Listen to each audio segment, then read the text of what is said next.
total autonomia administrativa, financeira e, acreditem, pedagógica. A empresa, pode passar, a empresa que se candidatar, e aí no projeto de lei fala assim, as empresas podem se candidatar e serão contratadas por processo simplificado. Significa que não vai ter, por exemplo, uma concorrência pública ou uma licitação. Não, é amigo do chefe, é amigo do ministro, tem interesses com o governo, monta uma pequena empresa, chama de organização social e assume o Instituto Federal ou parte dele, esse campus, por exemplo. A partir daí, ela pode decidir, por exemplo, acabar com o curso técnico de edificações.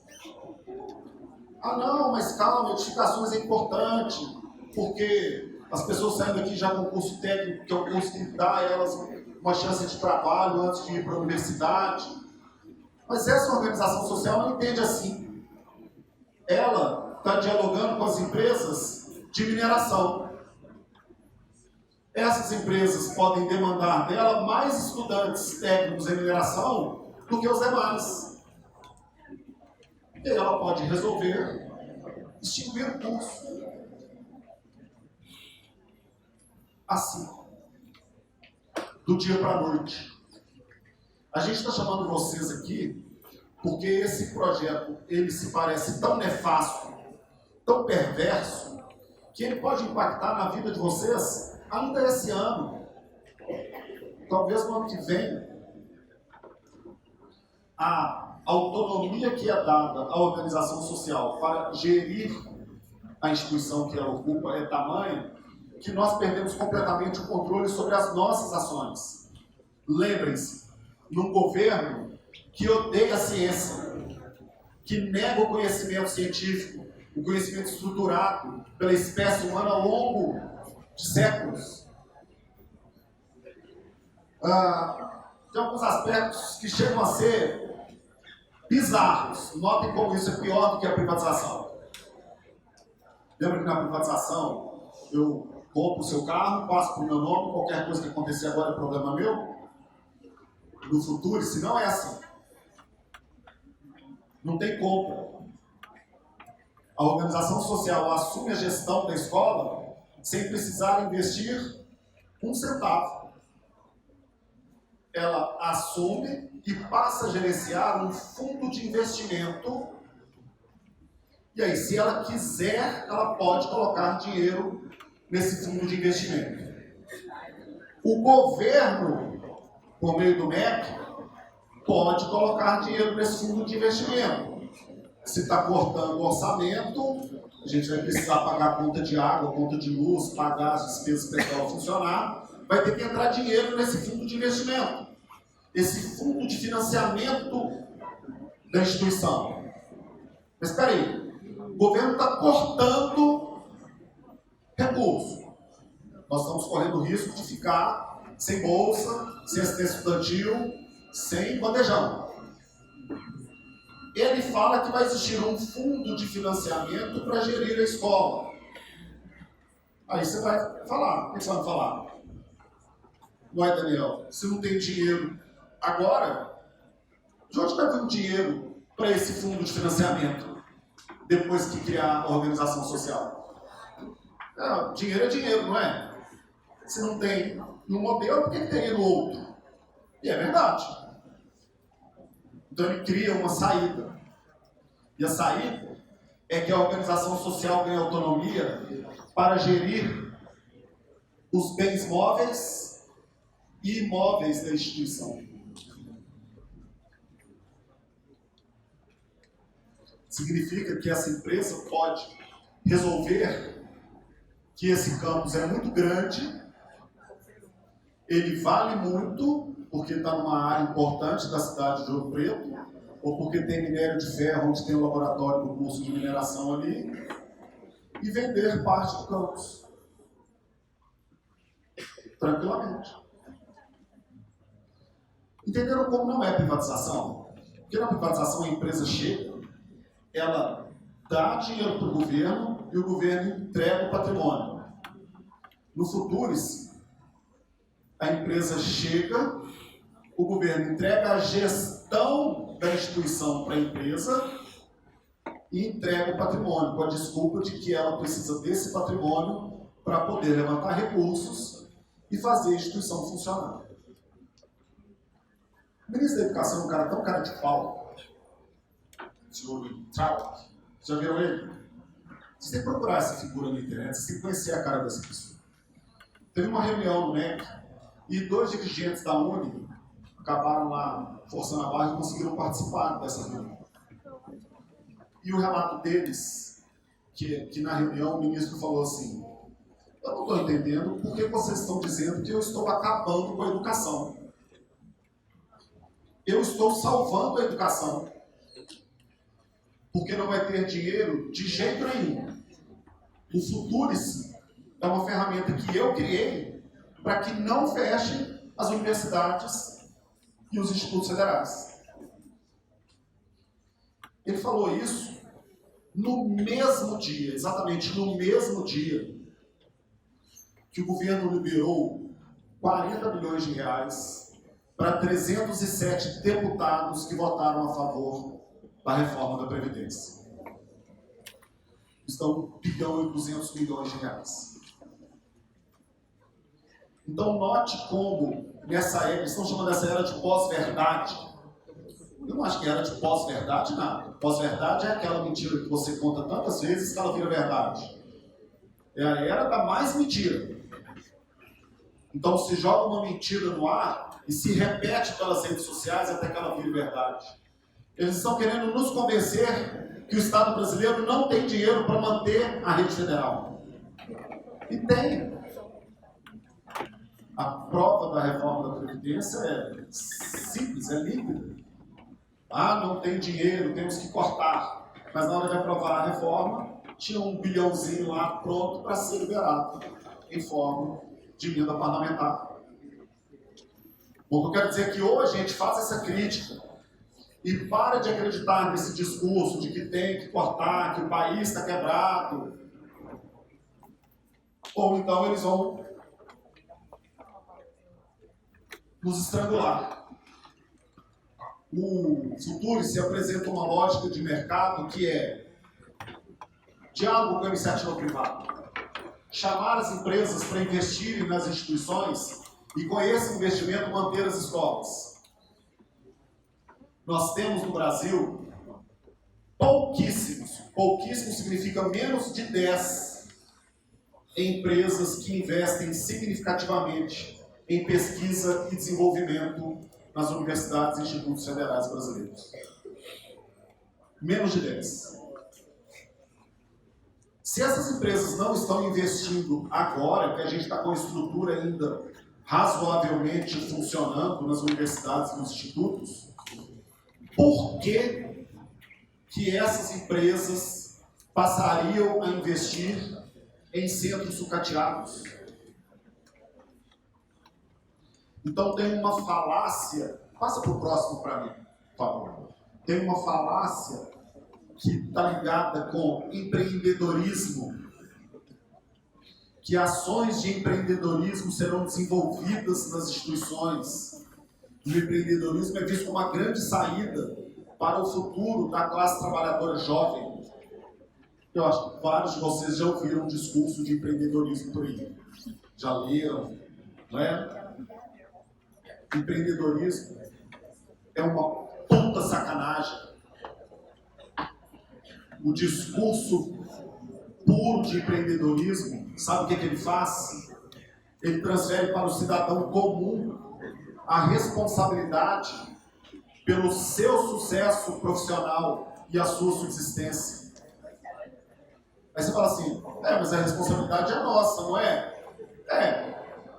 Mas a responsabilidade de criar condições para que nós tenhamos trabalho digno não é nossa, é do Estado. O empreendedorismo é uma forma criada pelo grande capital de livrar o Estado da obrigação de criar políticas públicas política econômica que faça o país crescer, que gere emprego, emprego seguro, emprego com carteira assinada. Cuidado com a falácia do empreendedorismo. Quando a gente pega o projeto do ministro, várias passagens, vários artigos pregam o empreendedorismo como uma saída para a subsistência das instituições. Tem uma outra pegada muito perigosa nesse projeto, que é a militarização. Em Minas Gerais ainda não tivemos experiência de militarização das escolas, mas temos visto muitas experiências em andamento no Distrito Federal. A militarização é vista como a saída para organizar a escola pública, para pôr a escola pública em ordem, com a autonomia que será dada às organizações sociais no futuro, sim. A organização social pode definir, do dia para a noite, que essa escola passará a obedecer a um regime militar. Isso pode acontecer a partir do ano que vem. Em escola que tem regime militar, não tem semana de consciência negra, discussão sobre gênero, sobre violência contra a mulher, não tem cabelo solto, tem coque, não tem touca de lã. Tem que marchar, tem que andar em fila. Não tem esse negócio de ficar no pátio na hora que você não quer assistir a aula. Não tem liberdade de expressão nem liberdade de pensamento. A possibilidade do retrocesso é tão absurda, é tão grande, que é preciso que nós, o tempo todo, conversemos sobre essas propostas que estão vindo para a rede federal do ensino público brasileiro. Porque a gente está literalmente voltando no tempo. As pessoas estão apoiando a militarização das escolas, com a ideia de que a educação militar é uma educação que coloca as pessoas em ordem, na ordem que eles querem. Uma coisa muito grave que pode acontecer é, digamos que o mercado se interesse pelo custo de mineração. Ele vai convencer com dinheiro a organização social que os outros custos devem acabar. Bom, mas talvez eles não vão acabar do dia para a noite, porque tem alunos estudando. Mas eles vão acabar com o estrangulamento de recursos. Então eu coloco dinheiro no curso de mineração para fazer trabalho técnico, visita técnico, para comprar projetor, para arrumar sala, mas tiro o recurso dos outros cursos. Então eu desnutro, eu desidrato os cursos que não são de interesse do capital local, se é que isso vai acontecer. Tem uma coisa, pode passar para mim, por favor, já está terminando. Tem uma coisa que está prevista lá no projeto, que é a possibilidade do uso do name rights, direitos autorais, direitos de nome. Direito de uso de nome. Significa que se esse campus começar a produzir uma pesquisa, por exemplo, aí na Vale, esse campus pode chamar Campus Vale. Ou Campus Samarco. Muito legal ter o nome Campus Samarco, né? Uma empresa assassina, colado lá na porta da escola, Campus Samarco. Mata 19 com barra 19. Está proposto. A gente perde completamente a autonomia dos nossos colegas servidores que aqui estão. Tem muitos detalhes ligados à questão de gestão de pessoas. É importante a gente ficar atento, porque já foi aprovado em comissão especial do Senado o fim da estabilidade dos servidores públicos. Pelo projeto, a gente fica sujeito agora a 2 regulamentos. Fica sujeito à regulação da atividade do servidor público, que é o que já existe, constitucional, mas fica sujeito a um código de ética da própria organização social.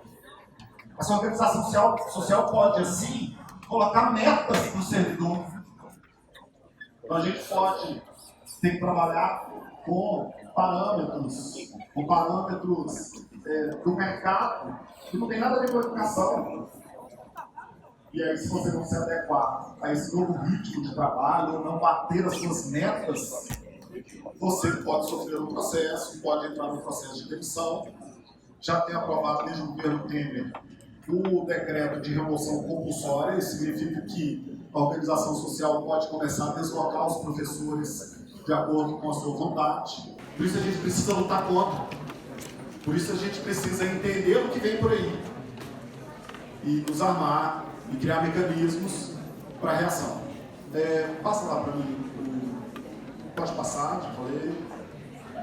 Tem um detalhe muito importante: a extensão. A extensão universitária e a extensão dos institutos, ela tem um papel crucial para a relação das escolas com a sociedade, com a comunidade. Ela é a principal porta de saída de conhecimento para a sociedade. A maioria absoluta dos projetos de extensão estão ligados, de alguma maneira, a algum benefício social para a comunidade. A comunidade, no entorno da escola, usufrui dos conhecimentos produzidos na escola por meio de projetos de extensão. Pelo Futurice, adiós. Interessa ao mercado, interessa a organização social que está no comando da instituição, mantém. Não interessa, é cortado. Bom, é verdade que nós estamos à beira dos cortes das bolsas de pesquisa e extensão. Imaginem como será se isso aqui for controlado por uma instituição privada. Passa para mim. Tem mais alguns detalhes. A gente foi pensando assim dentro do projeto alguns detalhes que são muito perversos. Por exemplo, ele prevê que ele vai abrir ou vai liberar a licença para várias instituições de ensino à distância internacionais, privadas, que oferecem mestrado e doutorado.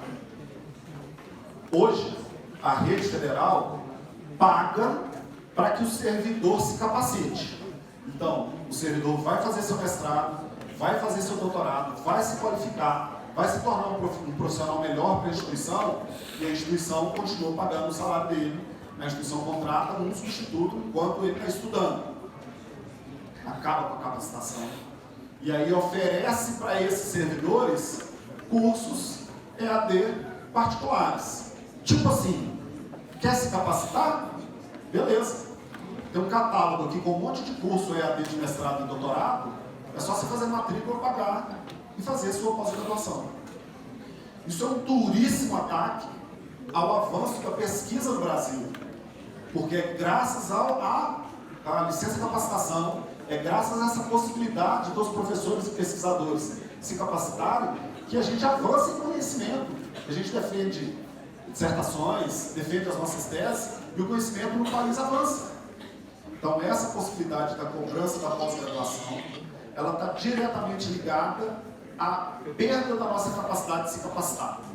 Porque ninguém vai conseguir, com o seu salário, continuar trabalhando e pagar cursos de mestrado e doutorado. Pode passar para mim lá, por favor.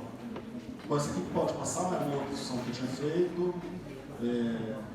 Vamos lá para a tela final, que tem um poema que é muito atual, de um pensador chamado Bertolt Brecht.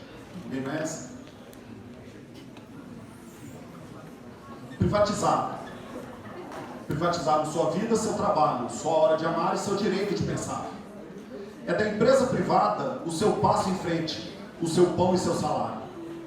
E agora, não contente, querem privatizar o conhecimento, a sabedoria, o pensamento, que só à humanidade pertence. Parece bem atual, dialoga muito com o que nós acabamos de falar aqui. Esse poema foi escrito no final do século XIX. Tem mais de 5 anos. Bom, é isso, a gente vai abrir para perguntas, e aí vai ter um microfone aqui. Eu acho que a gente podia abrir um palco para as perguntas, né? Já tem bastante gente. E aí quem quiser perguntar, vem aqui, vai ter um microfone aqui na frente, e aí depois eles... Posso levar o microfone também, se a pessoa não quiser levantar? Pessoal, só antes de passar para as perguntas, eu esqueci de comentar no início, né? A gente entregou aí 2 materiais, 2 panfletos com conteúdos diferentes. Um deles, pontualmente, de 1 a 10, os pontos negativos a respeito do Futurice, que é muito também o que o Daniel apresentou aqui. É esse aqui, ó. com esse título aqui, Futuros. E aí tem os pontos aqui, até 11, né, os pontos negativos do projeto. O outro, eu queria chamar a atenção, é um panfleto que a gente destacou alguns pontos de uma nota oficial que o nosso reitor lançou na sexta-feira. E aí eu não sei se vocês tiveram conhecimento, né? Está nas redes sociais da instituição, está no site oficial da instituição. E é uma nota pública na qual o nosso reitor fala explicitamente do não funcionamento de alguns setores até agosto e do não funcionamento da instituição a partir de dezembro. Então, quando a gente chega a esse ponto, né, de um reitor que lá em 2016, assim que ele foi eleito, agradeceu ao MEC o apoio, né, lá do governo dele, desgoverno dele, um reitor explicitar que dificilmente vai continuar funcionando a nossa instituição a partir dos cortes que estão acontecendo, que eles insistem em chamar de contingenciamento, é porque a nossa situação de fato está muito grave, né? Então, esse projeto Futuros, ele está diretamente relacionado a essa questão dos cortes que estão acontecendo, que nós resistimos aí em maio e em junho, e que nós precisamos continuar nos organizando para resistir. Porque, né, talvez alguns de vocês estejam aí formando, aí estão lá, estão mexendo com isso não, vou formar tranquilo aqui, né? Alguns de vocês estão aí, mas aí para onde vocês vão depois que vocês formarem, gente? Né? Esse problema é um problema que tem que ser alastrado em todas as universidades públicas federais, né? E como o Daniel bem apresentou lá desde o início, é um problema de ataque à ciência, é um problema de ataque ao direito à educação pública, gratuita e de qualidade. Então, acho que é importante a gente pensar também nesse sentido da mobilização. Aí eu queria passar a palavra Daniel, aí vamos juntar alguns blocos, deixar os outros falarem também. E aí depois a gente volta lá se tiver alguma dúvida. Bom dia a todos. Meu nome é Daniel, sou professor de História. Quero parabenizar o professor Daniel pela fala e parabenizar os Transés pelo evento. Eu queria fazer um pequeno adendo e uma questão. O adendo é reforçar, na verdade, uma coisa importante da fala do professor Nery, que diz respeito ao papel do Estado, que é curioso, sabe? A gente escuta muito, escuta cada vez mais que o Estado tem que ser mínimo, o Estado tem que ser menor. Aqui em Minas Gerais, por exemplo, nós elegemos um governador do Estado com 72%, ou seja, 7 em cada 10 eleitores, escolheram um discurso que o Estado tinha que ser menor. E o Estado tem sido menor. Quem trabalha no Estado, quem usa o Estado de Minas Gerais, sabe que o Estado tem sido menor. Mas ele não tem sido menor na cobrança do imposto. O imposto não cai, o imposto aumenta. O imposto progressivamente aumenta mais, mas o Estado diminui. Por que há essa contradição de um Estado que aumenta o imposto, mas diminui o serviço e se vende como Estado mínimo? Há essa contradição por uma questão muito simples. Porque por trás disso existe o mercado financeiro fazendo uma campanha de que o Estado deve ser mínimo. Vocês devem estar acompanhando agora a eleição na Argentina. Parece que os kirchneristas, que são os trabalhistas, vão voltar. Aí o mercado já diz assim, nossa, o dólar subiu, a bolsa arrebentou. Porque para o mercado não interessa um governo trabalhista que amplie o papel do Estado. Sabe por que não? Porque quanto mais você gasta com saúde, com educação, quanto mais você gasta com as funções do Estado, saúde, educação, segurança, transporte, menos sobra para pagar juro para banqueiro. E há um comentário curioso que é assim, não, porque os investidores, nós somos investidores, o sujeito tem 50 mil reais na poupança, ele acha que ele é investidor, não é, ele é trabalhador. Investidor é o sujeito que pega 10 milhões numa manhã e transfere esses 10 milhões do dólar para o euro e joga na bolsa. Isso é investidor. Nós somos trabalhador. Quando nós guardamos dinheiro na poupança, compramos um título do tesouro, nós somos trabalhador tentando comprar um carro, tentando pagar o financiamento de alguma coisa. Então, para concluir e passar a pergunta, né, eu quero só sublinhar isso. Assim, é importante saber onde está o mercado. Onde está o mercado não estamos nós. Porque nós somos trabalhadores. Nós lutamos dia a dia. E a economia real não é feita de juros. A economia real é feita de gente que levanta de manhã, vem trabalhar,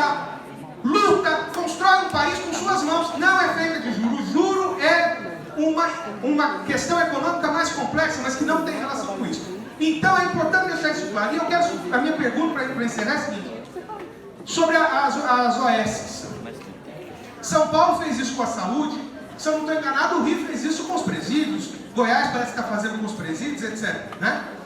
Queria que o Daniel falasse um pouco de como que fica mais caro um presidiário cuidado pelo público, o setor público, é mais barato que um organizado pela OS. Quer dizer, que história é essa então, de que o Estado está economizando ou está gerenciando melhor, se tudo que a OS põe a mão fica mais caro? Um aluno cuidado de uma escola gerenciado por uma OS é mais caro, um paciente no hospital é mais caro. Como é que fica essa conta? A Universidade Federal do Recôncavo Baiano, ele nomeou um reitor que teve 3 votos. O cara teve 3 votos na consulta na universidade. E ele foi o reitor nomeado pelo Bolsonaro. Nos institutos federais, como a gente sabe, é um pouco diferente da universidade, porque a lei de fundação dos institutos federais obriga o governo a acatar o resultado da consulta. Mas todo o futuro se passa pela mudança de uma série de leis, inclusive algumas constitucionais. Então, para mudar mais essa e a consulta não ser obedecida, acho que também não custa nada. Então,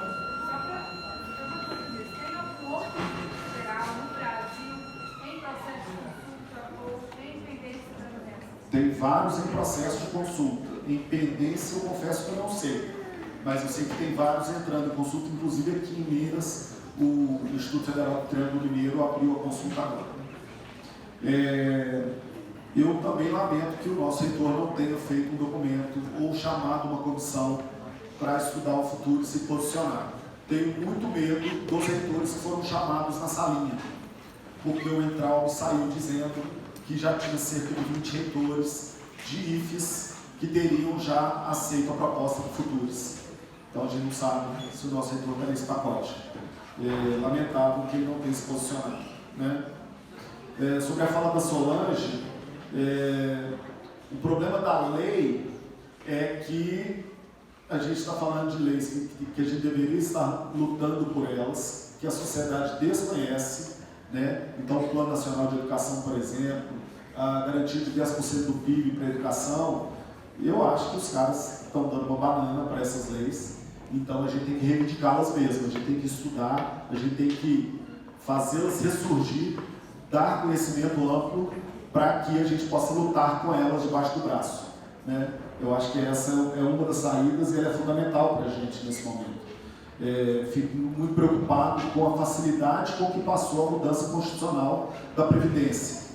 Quer dizer, o apoio amplo que esse governo tem no Congresso hoje nos dá a péssima impressão de que ele pode conseguir mudar qualquer lei constitucional e aí continuar impondo o seu plano nefasto de ataque à educação. Bom, o Daniel fez uma pergunta, vou aproveitar que ainda está aqui e vou fazer exercício com vocês. Pedi a ajuda do Cláudio, ele me falou, cada estudante aqui custa por ano aproximadamente R$3.000, por mês aproximadamente R$3.000. Então vocês têm um custo. O valor de tudo que se gasta na escola dividido pelo número de alunos. Esse custo é pago com o recurso que vem da União. Então a União paga os nossos salários, passa dinheiro para o caixa da escola paga as contas. Estou falando nada demais aqui. Tudo bem? Não é mais a direção da escola que está no comando. Quem está no comando agora é uma organização social, uma empresa privada que se inscreveu, foi escolhida pelo MEC para gerir essa instituição. O custo unitário de aluno muda na hora que essa escola for assumida por essa empresa, por essa organização social?